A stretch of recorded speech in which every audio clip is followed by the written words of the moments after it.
bodybuilding can just basically exacerbate the problem, because what it does to you, especially whenever it comes to dieting for shows and dealing with the yo-yos of prep, that is when I feel the insecurities really begin to arise, especially for women, because as soon as they compete, it's like they feel as if they need to constantly look like this lean, epic physique, this body that they've created. But of course, that's not sustainable. Same thing with men as well. But I feel like the women are probably worse when it comes to this particular topic here. So they get extremely shredded, get in the best shape of their life. They feel they have to maintain this, all right? And through that feeling, that mental struggle that they have, that's when it really begins to kind of have a downward spiral to people. So what ends up happening is, for a lot, again, the majority of folks, they just don't have control when it comes to their food and their ability to basically hold themselves accountable after shows, despite having a program or not. Because I've even had clients myself where I've given them off-season programs and they still are just incapable of being able to follow these plans. And of course it creates a lot more confusion, and then of course with the extra body fat, the extra water retention that comes after it, especially when you're not careful with your post-show rebound, these dilemmas do occur. So with myself, I've definitely experienced it, you know, whenever I first started competing. So it took me about 3 to 4 years to be able to kind of get past that insecurity with myself, knowing that I won't be as lean as I was getting ready for these shows throughout the rest of the year. But what I have been able to do is just be able to say that I am happy and okay with myself no matter how I look. And that's what it really boils down to, is you have to kind of just separate yourself and lose and drop that attachment that we have to this appearance that we build. Of course, yeah, it looks nice.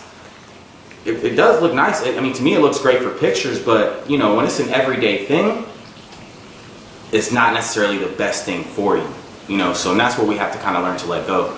But you know, how do we solve this issue? And I feel like the best way to solve this particular problem that, you know, the majority of us have, because it is a majority versus minority, is to have your plan in place immediately after the show, and of course follow it.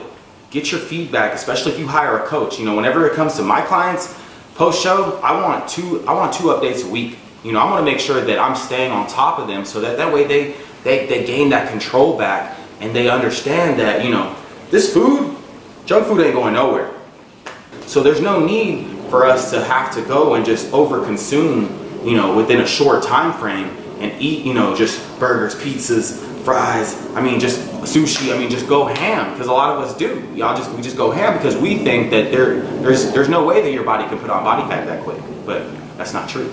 It can put on a little bit of body fat, but the whole mental aspect, when you lose control of yourself, you end up getting super bloated and you suffer through a severe edema. That's what it is, just severe water retention. And your mind will play tricks on you. Again, that's where those downward spirals begin to occur. So the best way to do this is to have a plan in place. Make sure you're following that plan, and build yourself accordingly. Throw in a little bit of cheat meals every here and there. The off-season time is probably more important than your contest prep, because that's where all of you either make gains or you move backwards within a year. You do that within the off-season time. All right. So if this is something that you'd like to do and get into bodybuilding, just understand that these things will occur. Understand that it will happen to you. All right. No one is immune to it, unless you just have like, how do you say this? Unless you just really have like the strongest mind state ever. And even those people, again, when you see yourself in the mirror and that's beginning to change, it will throw you off. But just always remember, guys, have yourself a plan in place. And just be okay with yourself. Love yourself no matter what. That's what it really boils down to, is just understanding that you are you. And you gotta love yourself no matter what shape you are, no matter how lean you are, how fat, whatever. There's always a way to change things, and there's always a way to get better. So focus on that. Focus on the positive aspects of things, and the positive aspects of things only. Because you get what you sow. You will reap what you sow. If you constantly feed negativity into your life, then you will receive negativity back. But hope that answers that particular question for you guys. And look out for more. If you guys really want me to touch up on any particular topic in general, please leave a comment down below for me. I always like to interact with you guys.